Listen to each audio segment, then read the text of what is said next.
was snowed in down there. He happened to be the manager of Teresa Brewer and a lot of people from back in the day. And he came into the club to hear us.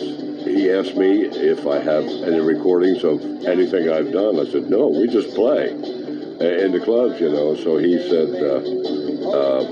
well, what do you say we get something down? He said, would you be into that? And less than 2 weeks later, I was up in New York in his apartment. We went to Hill and Rain Studios.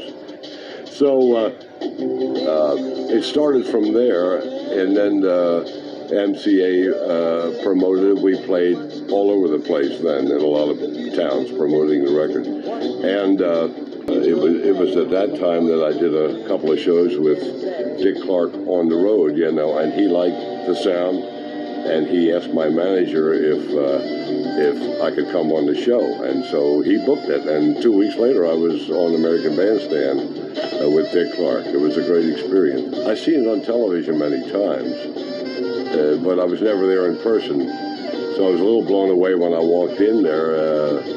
Half of the room there was piles of old cardboard boxes sitting around and brooms and stuff, and but the part that they televised was nice and clean. Yeah. And they were all over there, but it was just funny to see all that in the same room, you know. I pantomimed the record on there. I lip sync it, and I didn't have my band there at the time, but anyway, he's interviewed me after that, and of all things, he said, you come from Lancaster, Pennsylvania, the land of good things to eat. And he asked me what apple pan dowdy was made out of.